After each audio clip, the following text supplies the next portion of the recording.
So why hasn't XRP taken off the way that you thought was going to happen? Why hasn't the crypto market as a whole have taken off yet? You're probably wondering that question, especially when you see things like David Schwartz and Brad Garlinghouse posting their Gemini XRP Mastercard credit card. You would think that would cause a frenzy in the market and you would just see this mass adoption coming through, because that is a bit of a signal that XRP is in the real world and it's ready for adoption.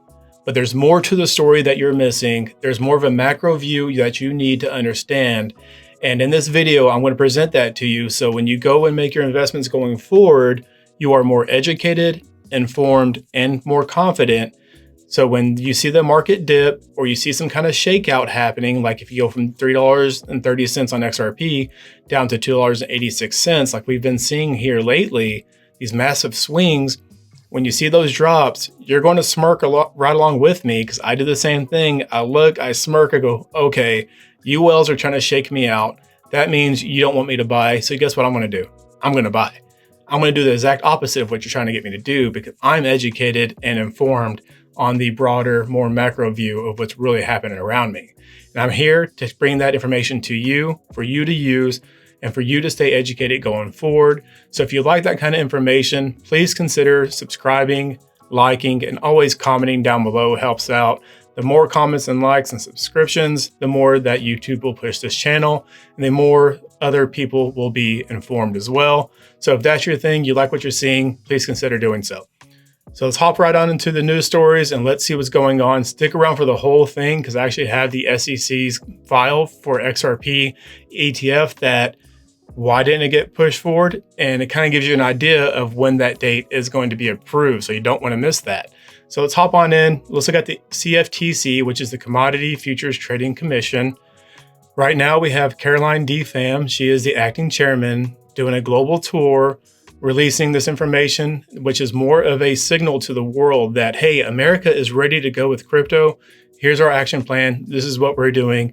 And this is what we suggest you do as well, if you're not already. So let's look at this. One thing they've done is teamed up with NASDAQ.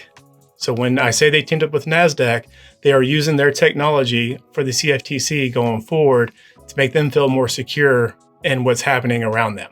So let's talk about it. We have the CFTC enhances market oversight with advanced surveillance technology platform. NASDAQ surveillance technology delivers cross-market monitoring, analytics, and fraud detection across traditional and digital asset classes. I'm going to stop there because you're seeing more and more of a fusion from traditional stock to now crypto stocks, right? You're seeing this really start merging. It seems like NASDAQ is becoming that main platform. They have been the ones to really adopt crypto first, right? They're the ones that really have embraced it. Also, BlackRock is also changing a lot of their different investment firms. They're actually merging these two together, and they've actually put in with the SEC a request to merge some companies together to make it more streamlined for digital assets with traditional assets. So you're seeing that transfusion happen right now in real time. And this is one of the pieces that are taking place to make that happen, which again is a missing piece of the link for global adoption and for US adoption, etc. Surveillance and security was one of the big things that were missing. They found it, another signal that they're ready to move forward. So let's look right over here, August 27th, 2025. The upgraded technological capabilities follow CFTC Acting Chairman Caroline D. Pham's pledge in March to secure and enhance market surveillance systems as a part of a broader effort to modernize the agency and replaces the CFTC's 90s era legacy system. So replacing the old system, bringing in the new system, which is the technology that NASDAQ is using. A quote from Caroline is, "As our markets continue to evolve and integrate new technology, aka crypto, it's critical that the CFTC stays ahead of the curve," Acting Chairman Pham said. NASDAQ's market surveillance will, for the first time, provide the CFTC with automated alerts and cross-market analytics that will benefit each of the CFTC's operating divisions and better protect our markets from fraud, manipulation, and abuse. So as you see, the CFTC OCC, SEC have a major task to take on right now. We are talking about deleting the old financial infrastructure. With that old infrastructure being deleted, you have to understand a lot of the old policies, rules, regulations are obsolete now. They have to adopt and change not just technology, but also all the underlying safety nets that keep everybody safe, keeps everybody's wealth safe. They have to be very diligent and look out for all these variables and plan for them the best they can. And this right here, using NASDAQ's technology, is giving them that security to move forward. So right over here from NASDAQ themselves, this is their actual website. NASDAQ Trade Surveillance, which is Schwartz, is what they're using. It's called Schwartz. The surveillance technology trusted by regulators and exchanges, two massive pieces of the puzzles you needed right here in front of you, built for you. It says we don't just sell pioneering surveillance technology, our own global exchanges use it too. Again, global, you have to think this is a global economy coming together on a global infrastructure. Understand what that really means and how massive that truly is. So scroll down, learn a little bit more about it. It says, see why 84% of firms look externally to support their surveillance monitoring. So, right, a lot of firms are actually going third party. That third party will be NASDAQ Schwartz. The most extensive coverage, without question. They are very confident in this technology they have. So confident that the CFTC has adopted it as well. So they're doing something right. And part of this is a cross-asset, cross-market. What I just say earlier with BlackRock merging, all these companies are merging and seeing that this isn't a fusion between the old and the new, and they have to adopt. And on that point, with SWIFT coming on the back end of November, another key time frame is November because of SWIFT going live with ISO 20022. All this is one giant story. They're not separate news stories. They're one giant story tied together, making one giant macro view of what's really happened behind the scenes. Hopefully you're seeing that unfold in front of you. So a piece of this is commodities. Reason commodities is going to be a big one because keep in mind, like XRP, HBAR, Cardano, these things aren't going to be labeled as securities. They're more likely will get an official stamp of commodity on them. So it says works with contracts spanning 40 global energy and commodity markets. Then right here in front of you, laid out in the open, we have crypto. Help support the stability and integrity of the emerging digital assets ecosystem with comprehensive coverage for crypto spot trading. So crypto spot trading is something we talked about with ETFs, right? So why hasn't the ETFs been approved? Well, the CFTC hasn't felt comfortable with that yet, with the surveillance technology, with the exposure they may have with that. So they can't approve that until they feel confident. Well, CFTC just showed you they feel confident with the surveillance that NASDAQ is providing. Let's keep going. We're going to talk about where Caroline is right now. Again, this is important to understand where she's at and who she's talking to, because you're going to see how it all ties together. So that's why following the money and following the policymakers is so important. And you don't get lost in the day-to-day nonsense, the day-to-day price action, the day-to-day news stories. Those are good things to follow and kind of be aware, but they should not dictate 100% of your investments. They should not dictate your movement. You should take that into consideration, step back, look at the bigger picture, then make your move. Stay educated.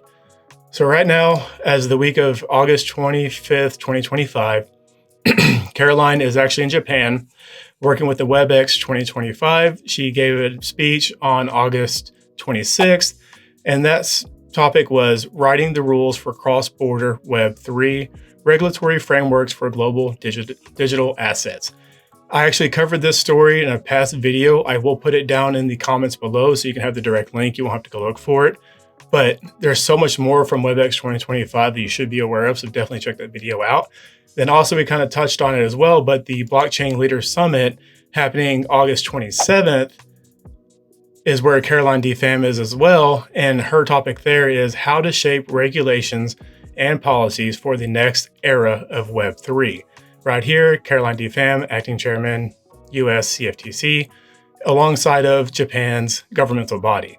So again, this is a massive story that you should be aware of. Follow what she's doing because you're going to see a lot of information, a lot of news coming out from this summit, these visits that she's at. And to that, you have already seen that really unfold when you look at SBI Holdings announcing their Ripple team up with them and RLUSD, which means they're going to use XRP, right? But you have her, the CFTC, going talking to Japan's governmental body, giving the green light. You have Ripple working with the SBI, giving that green light. These are all signals to the rest of the world. That's how you have to see this. It isn't just one singular movement. It's a signal to the world that, hey, it's happening around you. So we talked about the CFTC, NASDAQ, all this coming together, traditional finance coming with DeFi, it's all merging. I mentioned the OCC in my opening. So what are they doing? What do they have to do with this? Well, they're actually going to be a key factor of why your ETFs haven't been approved and as to why your ETFs are going to be on the back end of the year. So here's the reason why, or one of the reasons why. This is important to understand, again, because once you understand this, you do see the bigger picture. So from the OCC's website directly, you have Economic Growth and Regulatory Paperwork Reduction Act of 1996, regulatory review of review to identify outdated, unnecessary, or unduly burdensome regulations. Okay, sorry guys, I do record this whole video in one take, so I do lose my breath sometimes and I trip over my words, so I'm sorry, but I'm working on getting that under control here. So let's keep reading. We have on July 25th, 2025, the OCC. So this is important. This is actually three bodies coming together under this act here. We have on July 25th, 2025, the OCC, the Board of Governors of the Federal Reserve System, and the FDIC published in the Federal Register their fourth notice requesting comment on their regulations pursuant to the Economic Growth and Regulatory Paperwork Reduction Act of 1996. That act requires the agencies to review their regulations every 10 years to identify outdated, unnecessary, or unduly burdensome regulations applicable to insured depository institutions. So the last time this happened would have been, 2015, right? So this happened back in 2015, 10 years from now, 2025, it's now under review. They had to submit new regulations pursuant to this Regulatory Paperwork Reduction Act. So that's one of the reasons why the ETFs got pushed down the road. And you'll see right here, this notice requests comments on agencies' regulations in the banking operations, capital, and community Reinvestment Act categories. Comments on these rules are due by October 23, 2025. So keep in mind, they had to push those ETFs past October 23, 2025 due to this act here. So the OCC told you back in July 2025 that that was going to happen. Then right behind that, you saw the ETFs get pushed off. That's why the Grayscale ETF got pushed off. So now you're starting to understand their bigger picture, I hope, here at this point. So look right over here from the SEC. So we talked about the CFTC. Now we're talking about the OCC. Moving on to the SEC. All three bodies work hand in hand. I hope you're seeing this transition. So right here, this is a list of the filings that they had to put out and say, hey, ETFs are getting pushed back. Here's a reason and why. I did pop open the XRP one because I know that one gets a lot of attention. It's the one you probably want to hear about.